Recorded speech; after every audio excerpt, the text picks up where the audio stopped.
Mabibi na mabwana, ladies and gentlemen, siku ya leo tunazindua kwa pamoja, wafanyakazi tunazindua AfriPort nini? Drums please.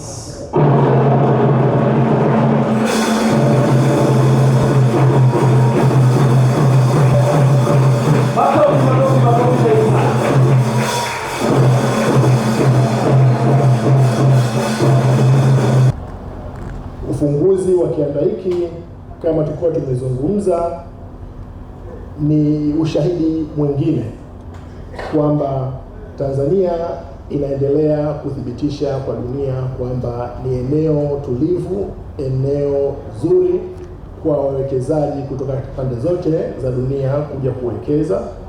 Lakini ni ushahidi mwingine ambao unaonyesha kwamba dunia inatunga mkono katika jitihada zetu za mapinduzi ya viwanda, kuongeza thamani ya mazao, kuongeza ajira ya watu wetu, lakini pia kuinua uchumi wa taifa letu.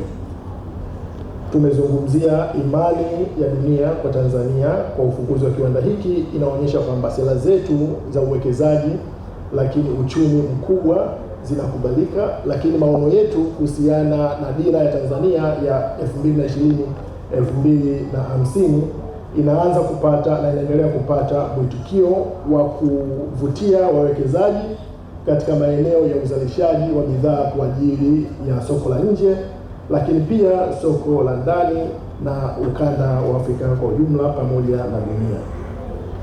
Nilizungumza kwamba kwa muktadha huo tunapenda kutumia nafasi hii kumshukuru Dr. Samia Suluhu Hassan, rais wetu, ambaye yeye ameonyesha commitment, ameonyesha maono ambayo angependa kuona kwamba kuna mapinduzi makubwa ya kiuchumi nchini Tanzania ambayo yataendelea kuegemea viwanda kama msingi mkuu wa mnyororo wa thamani, ili uzalishaji wa bidhaa zetu upate kuongezeka kwa thamani, lakini pia tija kwa watu wetu. Nimezungumzia kuhusiana na uwekezaji mkubwa wa AfriPort Apparel Limited hapa Tanzania, kiasi cha dola milioni 8.8. Si fedha ndogo, ni fedha nyingi, na tunategemea kwamba bidhaa ambazo zitatoka hapa ni kwa ajili ya soko la Marekani, ambayo itaenda kuzalisha ajira kwa Watanzania moja kwa moja zaidi ya 1000, na hasa walengo hapa ni wanawake na vijana wa kiume na wa kike. Kwa kuwa lengo na maono ya Mheshimiwa Rais ni kujenga uchumi imara kama nguzo za dira ya 2020-2050 inavyozungumza kwamba tunataka uchumi imara, uchumi shindani na uchumi jumuishi. Bila shaka uwekezaji huu unaenda kufungua milango ya Watanzania kushiriki katika ujenzi wa uchumi, kwa maana ya wanawake na vijana katika ujenzi wa uchumi wa nchi yao, lakini pia katika kuongeza thamani ya uchumi, lakini pia kuweka maendeleo endelevu. Tuko 200 sasa hivi.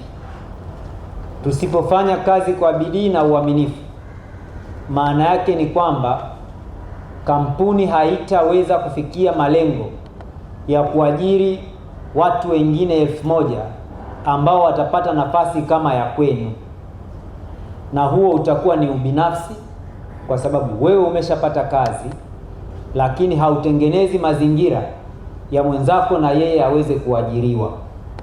Kwa tunawaomba mfanye kazi kwa bidii na uaminifu. Lakini sambamba na hilo, in line with that one, this is not just an employment opportunity for yourself. It is an opportunity to train and build capacities of others. Kwa sababu hapa kisheria kinachotakiwa kusambazwa nchini hakipaswi kuzidi 25%, nadhani kama sio 20%. 80% ya mnachozalisha kinapaswa kupelekwa nje, kuwa exported. Only 20%, you'll correct me if I'm wrong, if not 20%, ndicho ambacho kitazunguka ndani. Lakini the biggest stake for the country and the government is the capacity building, uwezeshaji na kuwajengea uwezo wa Tanzania ambao mnapata fursa hapa. AfriPort is part of the PortWest Group, and we employ over 6,000 people worldwide. Our headquarters are in a town called Westport, and when you reverse that name, you get the word PortWest. So this is the brand that we bring around the world. I'd like to thank Taji and Junaid for welcoming our many special guests, our ministers and our ambassador, and I give you a warm welcome and thank you for coming. As we say in the Irish language, Céad Míle Fáilte, which means 100,000 welcomes. So you are very, very welcome today. PortWest, as we saw on the video, was founded in 1904 by my granduncle, Charles Hughes. And he started a small little drapery shop or clothing shop. Over the first 50 years, he started a thread factory, a footwear factory, and a garment factory. And with the advent of globalization, production then moved to other countries. So we're now delighted to be in Tanzania. AfriPort make a full range of safety garments to be particularly exported to the USA and Europe. We're also hoping to build a demand for our products on the continent of Africa. We are proud to invest in Tanzania and strongly believe in the potential of this country and its people. The factory represents a long-term commitment to Tanzania's industrial development through job creation, skill development, and technology transfer in the coming phases.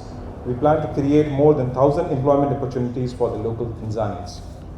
As a responsible company, we are committed to operating transparently, complying with all the regulations, and ensuring safe and environmentally sustainable operations that benefit the local community.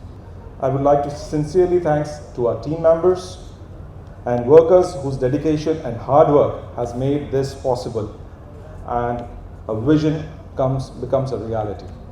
I also extend my appreciation to TASISA for the strong support and guidance throughout this project. This launch marks a significant milestone not only for AfriPort but also for Tanzania industrialization agenda.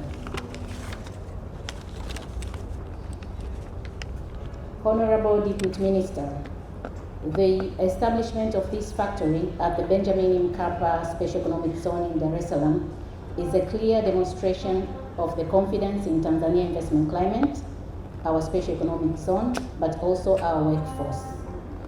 With a production capacity approximately 1.2 million garments per year, this facility positions Tanzania as an important player in the global value chain, supplying to international market in Europe and the United States.